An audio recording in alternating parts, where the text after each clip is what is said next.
Who needs bookmarks when the pages keep falling out? Anyways, I'm back. So far so good with Dracula. Take 3. Anywho's, welcome back to Tangents on Cracked Spines, or welcome if you are new. If you are new, I do suggest going back an episode so that you can listen to this from the beginning. So angry my pages keep falling out. Content warning! Yes, I am reading classical literature, but that does not mean that I know how to not utter profanities, nor does it mean that the content is appropriate for all listeners, because they get violent, they get bloody. They didn't have daytime TV. They were like, I want to see, bloody, gruesome things, so I shall read it. Write it. Same difference. So yeah. Listener, discretion is advised. Sorry, I got distracted by one mannequin that fell over and was uncomfortable behind my head.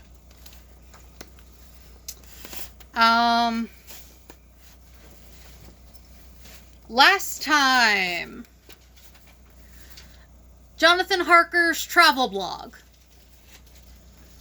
He complained about trains being late. He ate food and said he needed to get the recipes for Mina, who has not actually been introduced yet, but if you know anything about Dracula, you know it's his fiancé. That's not exactly spoilers when this is 200 years old.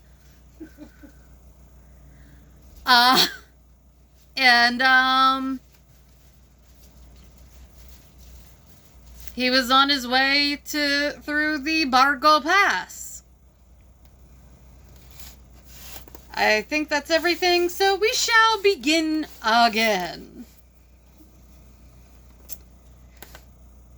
When it grew dark, there seemed to be some excitement amongst the passengers, and they kept speaking to him, one after the other, as though urging him to further speed.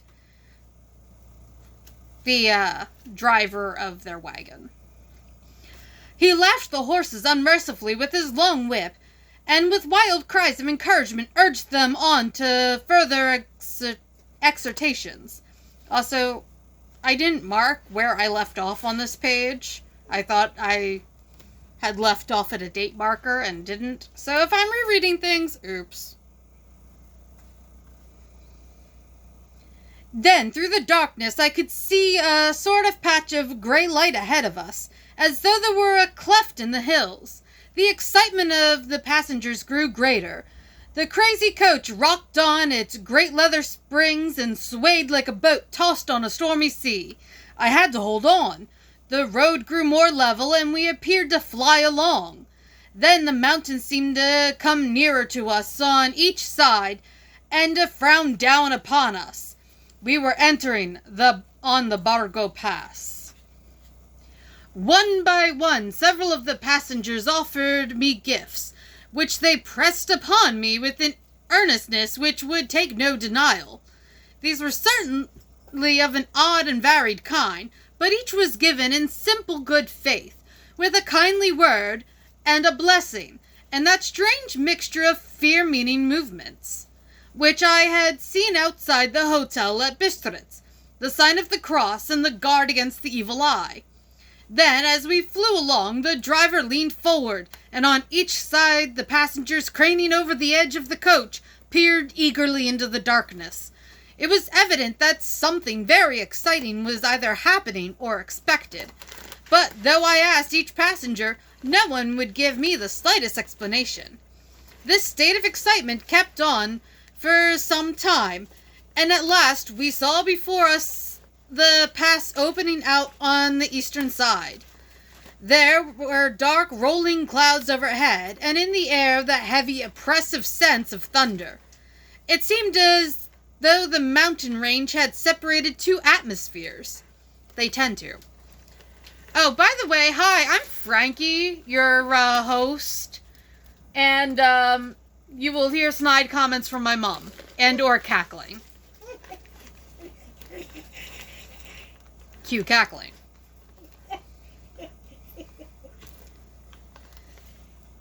Yeah. It seemed as though the mountain range had separated two atmospheres, and that now we had got into the thunderous one. I was now myself looking out for the conveyance which was to take me to the Count. Each moment I expected to see the glare of lamps through the darkness, but all was dark. The only light was the flickering rays of our own lamps, in which the steam from our hard-driven horses rose in a white cloud. We could see now the sandy road lying white before us, but there was on it no sign of a vehicle. The passengers drew back with a sigh of gladness, which seemed to mock my own disappointment. I was already thinking what I had best do, when the driver, looking at his watch, said to the others something which I could hardly hear. It was spoken so quietly and in so low a tone, I thought it was an hour less than the time. Then, turning to me, he said in German worse than my own, "There is no carriage here. The heir is not expected after all. He will now come on to Bukowania and return tomorrow or the next day. Better the next day."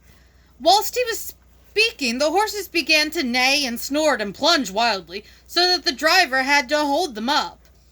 Then, amongst a chorus of screams from the peasants, and the universal crossing of themselves, a caleche?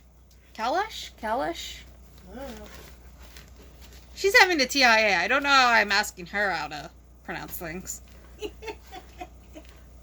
And yes, I say that offhandedly and frankly, because we know what they are. We know how to handle them as best as you can handle a TIA.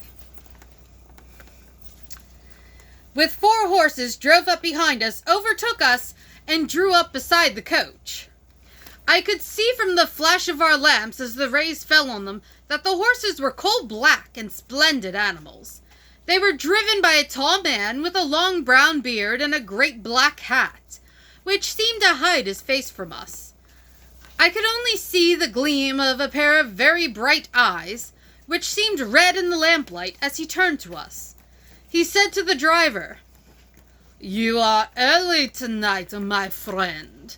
The man stammered in reply, "The English heir was in a hurry," to which the stranger replied, "That is why I suppose you wished him to go on to Bukovina?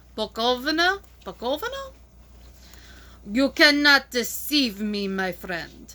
I know too much, and my horses are swift."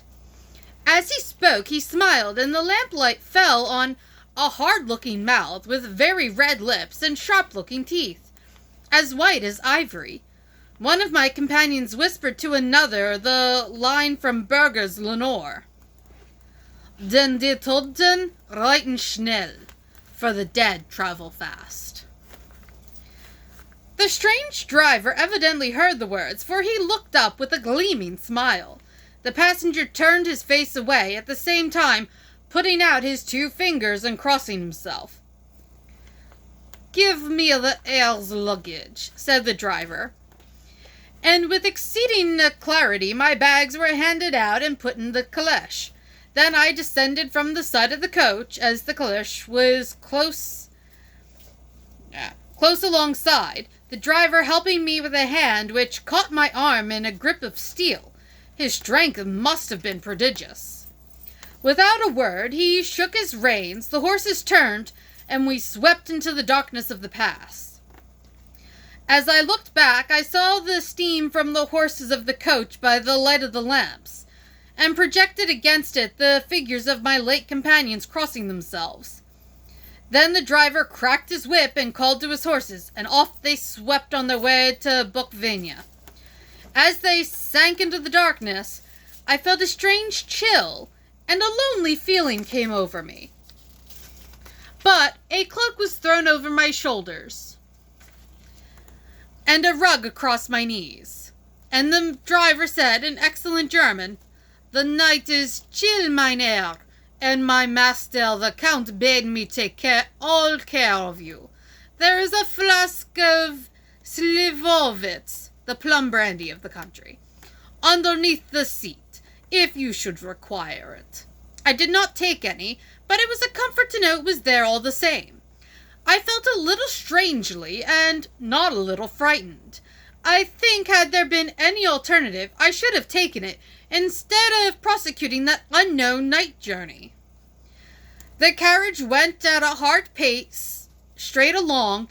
Then we made a complete turn and went along another straight road. It seemed to me that we were simply going over and over the same ground again, and so I took note of some salient point and found that this was so. I would have liked to ask the driver what this all meant, but I really feared to do so, for I thought that, placed as I was, any protest would have had no effect in case there had been an intention to delay. By and by, however, I was curious to know how time was passing. I struck a match, and by its flame looked at my watch. It was within a few minutes of midnight. This gave me a sort of shock, for I suppose the general superstition about midnight was increased by my recent experiences. I waited with a sick feeling of suspense. Then a dog began to howl somewhere in a farmhouse far down the road. A long, agonized wailing, as if from fear. The sound was taken up by another dog, and then another, and another, till borne on the wind which now sighed softly through the pass, a wild howling began, which seemed to come from all over the country, as far as the imagination could grasp it through the gloom of the night. At the first howl, the horses began to strain and rear, but the driver spoke to them soothingly, and they quieted down, but shivered and sweated as though after a runaway from sudden fright. Then, far off in the distance, from the mountains on each side of us, began a louder and sharper howling, that of wolves, which affected both the horses and myself in the same way. For I was minded to jump from the caleche and run, whilst they reared again and plunged madly, so that the driver had to use all his great strength to keep them from bolting. In a few minutes, however, my own ears got accustomed to the sound, and the horses so far became quiet that the driver was able to descend and to stand before them. He petted and soothed them, and whispered something in their ears, as I have heard of horse tamers doing, and with extraordinary effect, for under his caress they became quite manageable again, though they still trembled. Can I just say that, the average human person kept using their whips and yelling at the horses, but, the Count, the bad guy, is I'm going to talk softly to these creatures, and they'll do my bidding. Can we guess which one I prefer? Count. Manageable again, though they still trembled. The driver again took his seat, and shaking his reins, started off at a great pace. This time, after going to the far side of the pass, he suddenly turned down a narrow roadway, which ran sharply to the right. Soon we were hemmed in with trees, which in places arched right over the roadway, till we passed us through a tunnel, and again great frowning rocks guarded us boldly on either side. Though we were in shelter, we could hear the rising wind, for it moaned and whistled through the rocks, and the branches of the trees crashed together as we swept along. It grew colder and colder still, and fine powdery snow began to fall, so that soon we and all around us were covered with a white blanket. Hi, Maneki. The keen wind still carried the howling of the dogs, though this grew fainter as we went on our way. The baying of the wolves sounded nearer and nearer, as though they were closing round us from every side. I grew dreadfully afraid, and the horses shared my fear. The driver, however, was not in the least disturbed. He kept turning his head to left and right, but I could not see anything through the darkness. Suddenly, away on our left, I saw a faint flickering blue flame. The driver saw it at the same moment. He at once checked the horses and, jumping to the ground, disappeared into the darkness. I did not know what to do. The less as the howling of the wolves grew closer, but while I wondered, the driver suddenly appeared again, and without a word took his seat, and we resumed our journey. I think I must have fallen asleep and kept dreaming of the incident, for it seemed to be repeated endlessly. And now, looking back, it is like a sort of awful nightmare. Once the flame appeared so near the road that even in the darkness around us I could watch the driver's motions. He went rapidly to where the blue flames arose. It must have been very faint, for it did not seem to illuminate the place around it at all, and gathering a few stones, formed them into some device. Once there appeared a strange optical effect. When he stood between me and the flame, he did not obstruct it, for I could see its ghostly flicker all the same. This startled me, but as the effect was only momentary, I took it that my eyes deceived me, straining through the darkness. Then, for a time, there were no blue flames, and we sped onwards through the gloom, with the howling of the wolves around us, as though they were following in a moving circle.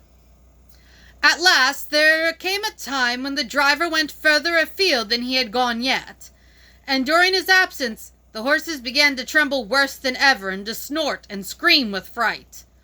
I could not see any cause for it, for the howling of the wolves had ceased altogether. But just then the moon, sailing through the black clouds, appeared behind the jagged crest of a beetling, pine-clad rock, and by its light I saw around us a ring of wolves, with white teeth and lolling red tongues, with long, sinewy limbs and shaggy hair. They were 100 times more terrible in the grim silence which held them than even when they howled. For myself, I felt a sort of paralysis of fear.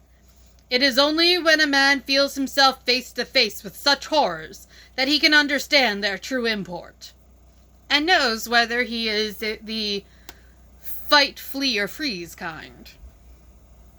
Seems like he is the freeze. All at once, the wolves began to howl as though the moonlight had had some peculiar effect on them. The horses jumped about and reared, and looked helplessly round with eyes that rolled in a way painful to see. But the living ring of terror encompassed them on every side, and they had perforce to remain within it. I called to the coachman to come, for it seemed to me that our only chance was to try to break out through the ring, and to aid his approach, I shouted and beat the side of the caleche, hoping by the noise to scare the wolves from that side, so as to give him a chance of reaching the trap. How he came there I know not, but I heard his voice raised in a tone of imperious command, and looking towards the sound, saw him stand in the roadway. As he swept his long arms as though brushing aside some impalpable obstacle, the wolves fell back, and back further still. Just then a heavy cloud passed across the face of the moon, so that we were again in darkness. When I could see again, the driver was climbing into the caleche, and the wolves had disappeared. This was all so strange and uncanny that a dreadful fear came upon me, and I was afraid to speak or move. The time seemed interminable as we swept on our way, now in almost complete darkness, for the rolling clouds obscured the moon. We kept on ascending, with occasional periods of quick descent, but in the main always ascending.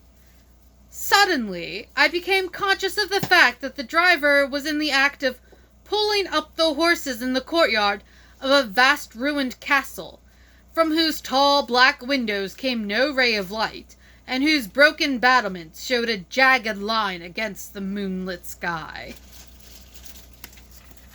Dun dun dun! Let's see.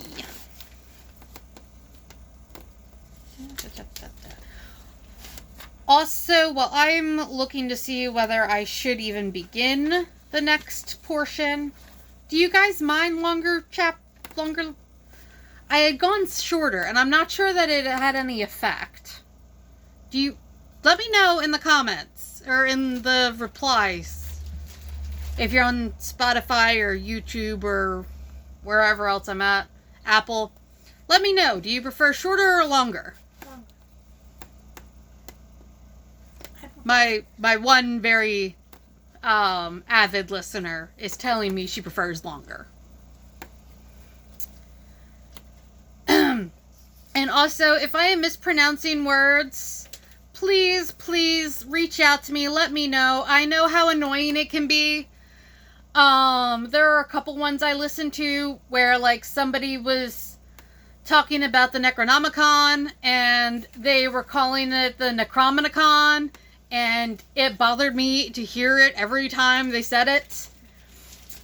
Just like last night, I was listening to one about a Scottish legendary tale, and they kept calling the god Lugh Lug.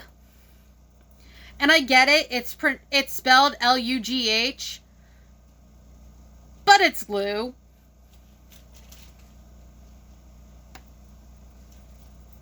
So, believe me, I understand how much it irks to hear a word mispronounced over and over and over again in a podcast. So please let me know if I'm mispronouncing a word wrong. Chapter 2. Jonathan Harker's journal continued. 5th of May.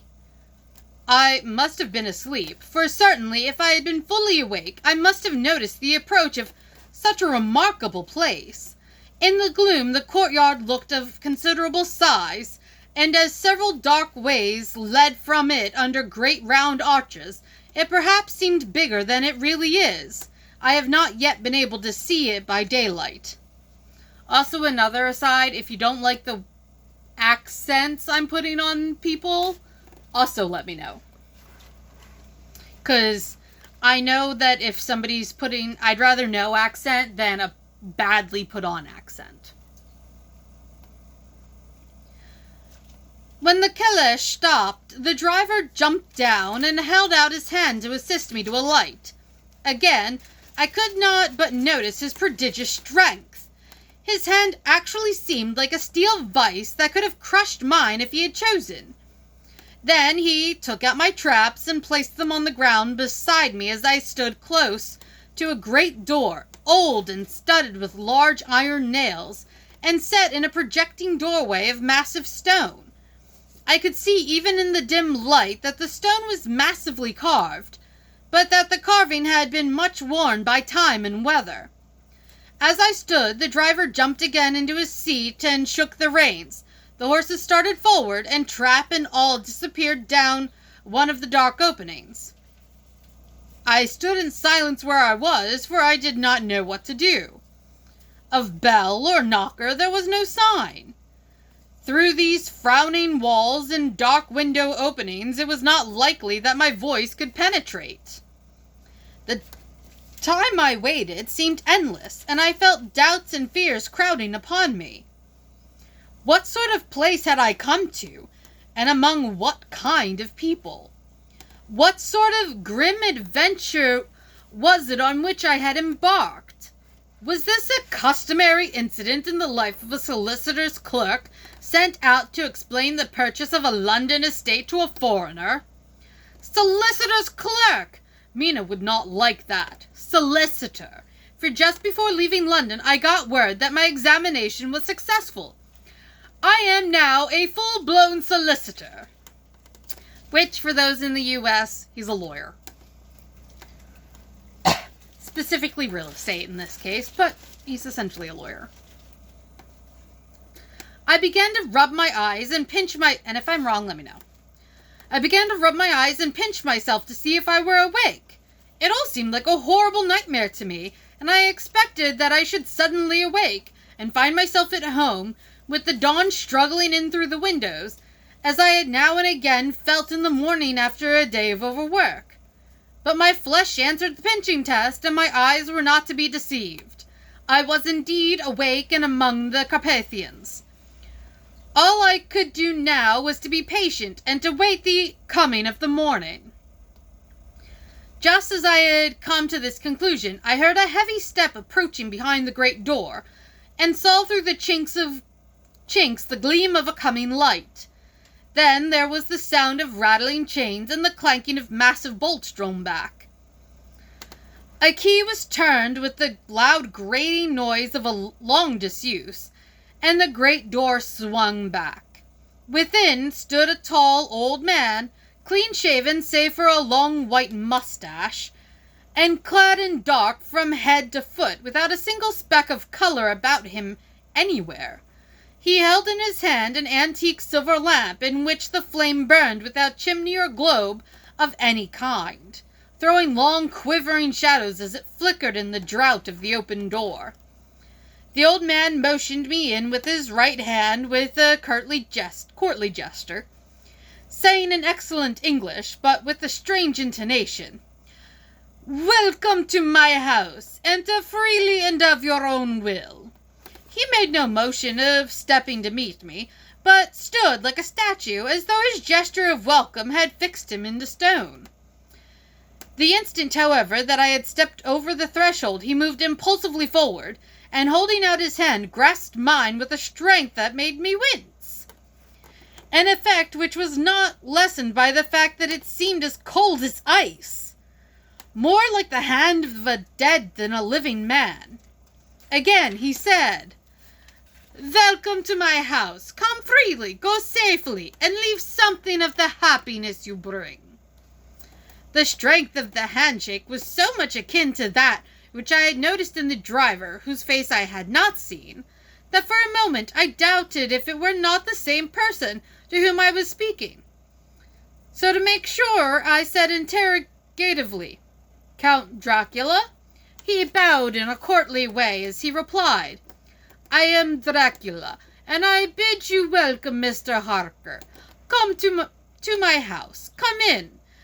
The night air is chill, and you must need to eat and rest." As he was speaking, he put the lamp on a bracket on the wall, and, stepping out, took my luggage. He had carried it in before I could forestall him. I protested, but he insisted. "Nay, sir, you are my guest. It is late and my people are not available. Let me see to your comfort myself."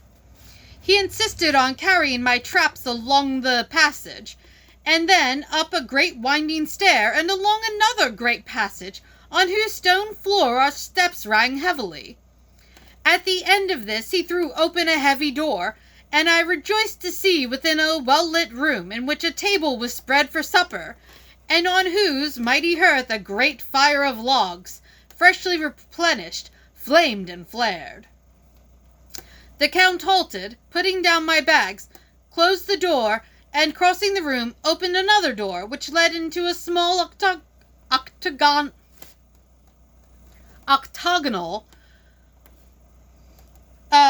where was I? Passing through this octagonal room lit by a single lamp, and seemingly without a window of any sort. Passing through this, he opened another door and motioned me to enter. It was a welcome sight, for here was a great bedroom, well lighted and warmed with another log fire, also added to, but lately, for the top logs were fresh, which sent a hollow roar up the wide chimney. The Count himself left my luggage inside and withdrew, saying before he closed the door, "You will need, after your journey, to refresh yourself by making your toilet. I trust you will find all you wish. When you are ready, come into the other room, where you will find your supper prepared." The light and warmth and the Count's courteous welcome seemed to have dissipated all my doubts and fears.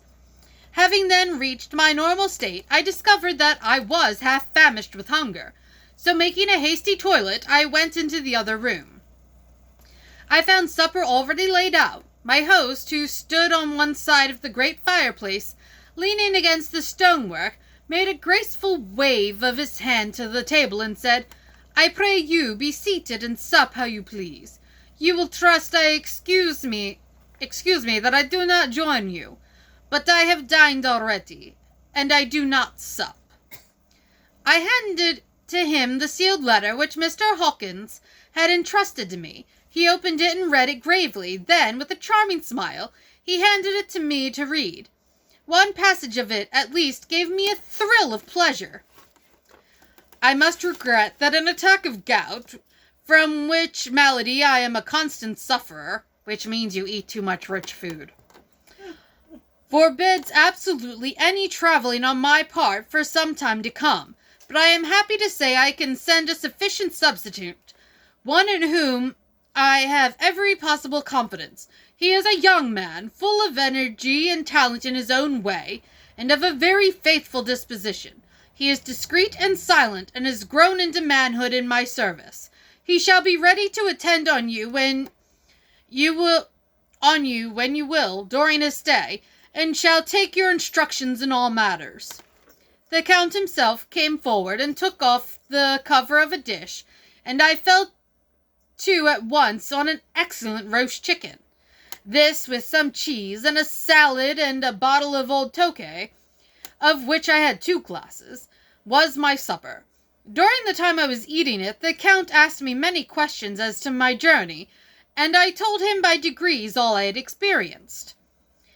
By this time I had finished my supper, and by my host's desire had drawn up a chair by the fire, and begun to smoke a cigar which he offered me. There's no windows in this room. Like, sure, there's a fireplace, but ew. At the same time excusing himself that he did not smoke. I had now an opportunity of observing him, and found him of a very marked physiognomy.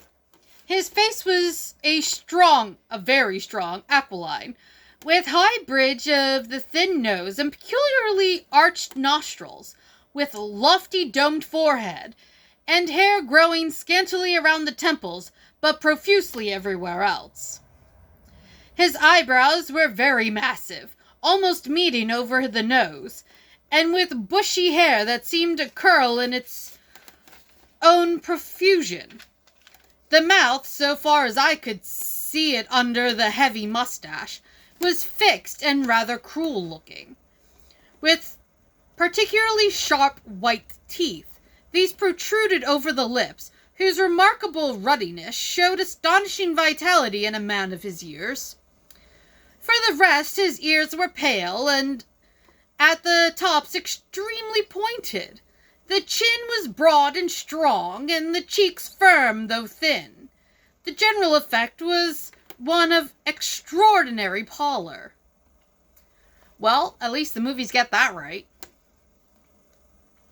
Hitherto, I had noticed the backs of his hands as they lay on his knees in the firelight, and they had seemed rather white and fine, but seeing them now close to me, I could not but notice that they were rather coarse, broad, with squat fingers.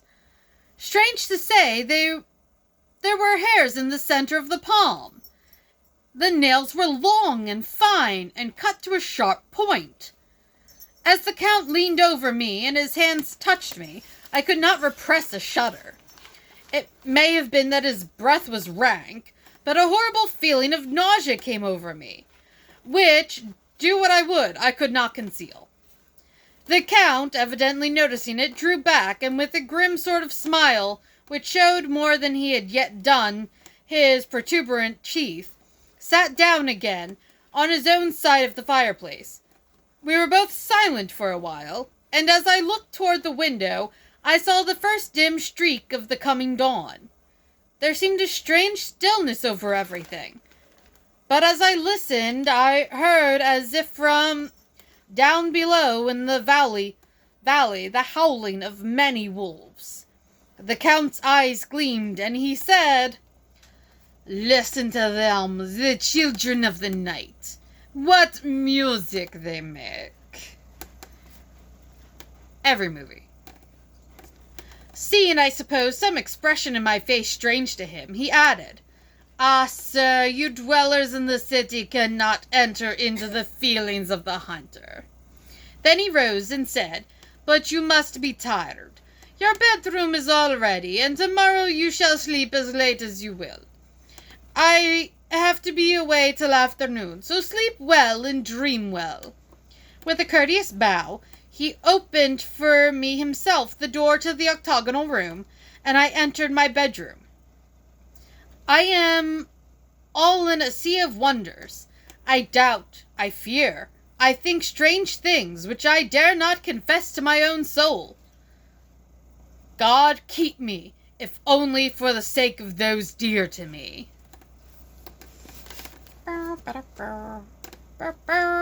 Intermission. Part 2.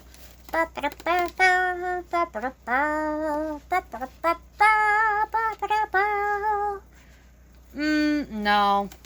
I think that's... And there come the other pages. That I got through almost an entire reading without those pages coming out, and then the rest of them did. The pages came out to where you were? Yes. Anyways, on that note, thank you very much for listening to me as I rambled through the rest of Chapter 1 and the beginning of Chapter 2 of Bram Stoker's Dracula. Here we do have the actual completion of his travel journal. Now, the story begins. As usual, normal podcasting business.